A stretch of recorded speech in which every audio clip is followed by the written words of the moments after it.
The world of politics often moves slowly, cautious statements, endless meetings, carefully measured words. But every now and then, a single phone call can shake the foundations of international diplomacy. That's exactly what happened when Donald Trump announced that he had spoken directly with Russian President Vladimir Putin. His claim? That he was working to arrange a face-to-face meeting between Putin and the Ukrainian leader Volodymyr Zelensky. The statement, delivered with Trump's usual flair, instantly sent shockwaves across Washington, Moscow, Kiev, and beyond. A war that has dragged on for years, killing thousands, displacing millions, and threatening the stability of Europe, suddenly had a new twist. Could Trump, the same man who once prided himself on making the best deals, actually broker peace between two leaders locked in one of the bloodiest conflicts of the modern era? Or was this just another headline-grabbing promise? To understand the gravity of this moment, let's rewind. The war in Ukraine has been raging since 2014, when Russia first seized Crimea, and it escalated dramatically in 2022 when Moscow launched a full-scale invasion. Since then, the battlefield has been littered with shattered towns, broken families, and political promises that rarely matched reality. For Ukrainians, the war is not an abstract debate. It is air raid sirens at midnight, families huddling in basements, soldiers on the front lines staring across muddy trenches. For Russians, it has been a story of sanctions, global isolation, and a government that insists it is fighting for national pride. Into this chaos stepped Trump, announcing that he had taken matters into his own hands. He revealed that he had already spoken with Putin in a phone call lasting nearly 40 minutes. According to him, the conversation focused on one key idea: arranging a direct meeting between Putin and Zelensky to discuss an end to the war. No date was set, no venue chosen, but the very notion of these two men sitting down face-to-face was enough to dominate headlines around the globe. The Kremlin, usually quick to deny or deflect, confirmed that such a phone call did indeed take place. That alone added fuel to the fire. This wasn't just Trump talking off the cuff. Something real had happened. The question was, how far could it go? Diplomacy thrives on symbolism, and the idea of a possible meeting carried enormous weight. Zelensky has repeatedly said he is willing to talk with Putin, but only if Ukraine's security is guaranteed and its sovereignty respected. He knows that entering a negotiation without firm protections could risk everything his country has fought for. Putin, on the other hand, has shown little sign of backing down. For him, the war is not just about territory, but about reshaping the balance of power in Europe.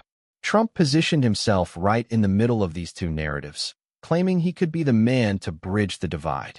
In his telling, he would not only arrange a bilateral meeting between Putin and Zelensky, but also step in afterward for a trilateral discussion with both leaders present. A bold claim, almost too bold. Critics in Washington raised eyebrows immediately. Was Trump overestimating his influence? After all, he is not currently sitting in the Oval Office. Yet, his supporters argued that his personal relationship with Putin, his history of defying diplomatic norms, and his eagerness to position himself as a global dealmaker could give him the leverage others lacked. Meanwhile, European leaders were watching closely. French President Emmanuel Macron suggested Switzerland as a potential neutral ground for talks, while others in the EU debated whether Trump's involvement would help or hinder progress. After all, diplomacy is not just about who is at the table, but about who controls the narrative. But let's pause here and ask, why does this matter so much? Why does a single phone call between Trump and Putin carry so much significance? Because it taps into one of the oldest questions in geopolitics. Can strong personalities change the course of history? Trump's announcement wasn't merely about logistics. It was about theater. He was placing himself at the center of a story that has dominated headlines for years. Whether he succeeds or fails almost matters less than the fact that he is suddenly a key player again. For Zelensky, the stakes are enormous. He has built his reputation as a wartime president, rallying global support, pleading with allies for weapons, and symbolizing Ukrainian resilience. To walk into a room with Putin, a man many Ukrainians see as the architect of their suffering, would be a decision loaded with risk. Yet, refusing to negotiate carries its own dangers, prolonging a war with no clear end in sight. For Putin, the optics are just as important.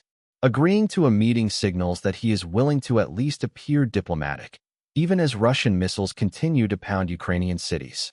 It allows him to frame himself not as an aggressor, but as a man open to peace, on his own terms. And then there's Trump.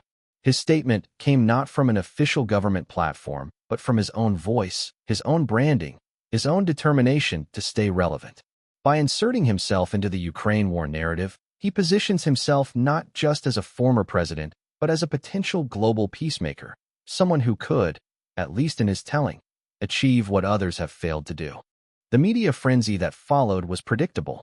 Headlines ran with every possible angle. Trump the peacemaker? Putin and Zelensky talks in the works. White House caught off guard. Analysts filled the airwaves, debating whether this was a genuine step toward peace or simply a performance designed to boost Trump's political image. But beyond the headlines, beyond the debates, real people waited. Families in Kyiv, Kharkiv, Mariupol, cities that have become synonymous with destruction, wondered if maybe, just maybe, this was the beginning of something different. The possibility of silence replacing the sound of drones and artillery, of children walking to school without fear, of ordinary life resuming. That hope, however fragile, is what keeps the world paying attention. Still, optimism has its limits. History teaches us that peace talks are rarely straightforward. They are messy, full of compromises, full of mistrust. For every handshake on camera, there are a dozen arguments behind closed doors. For every public smile, there are whispers of betrayal. And in this case, the divisions run deep, too deep, some argue, for a single phone call to change. Yet Trump thrives on the improbable. He has built his entire career on doing what others said he could not. From real estate to reality television to politics, his brand is built on the dramatic reveal, the unexpected twist. Now, he seeks to apply that same instinct to one of the deadliest wars of our time. As the story unfolds, one thing is clear. The announcement of this phone call is not the end of the story. It is the beginning of a new chapter. The world is watching, leaders are reacting, and the people most affected, the Ukrainians and Russians caught in the middle, are waiting to see if words will finally turn into action. When news broke of Trump's phone call with Vladimir Putin, the ripple effects were immediate, not only in Washington and Moscow, but across European capitals that have been directly tied to the fate of Ukraine. For months, Europe has carried much of the burden, sheltering millions of Ukrainian refugees, funneling billions in aid, and dealing with soaring energy prices triggered by Russia's war. So when Trump announced that he might personally broker a meeting between Putin and Zelensky, Europe listened carefully. French President Emmanuel Macron was one of the first to weigh in. He floated the idea that Switzerland, a neutral ground steeped in diplomatic tradition, could host such talks. For Macron, the logic was simple. Switzerland has no direct stake in the conflict, and its history of mediating high-stakes negotiations makes it an ideal stage. But beyond the logistics, Macron's statement revealed Europe's deeper concern: control. European leaders know that if Trump is allowed to dominate the narrative, their influence over Ukraine's future could slip through their fingers.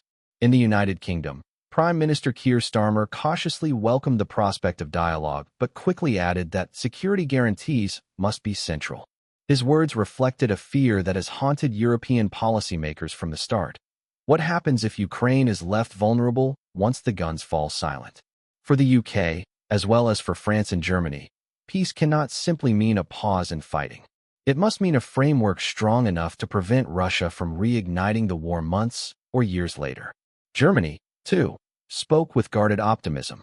Officials in Berlin noted that any agreement would need to involve NATO-style commitments, with Europe and the US jointly backing Ukraine.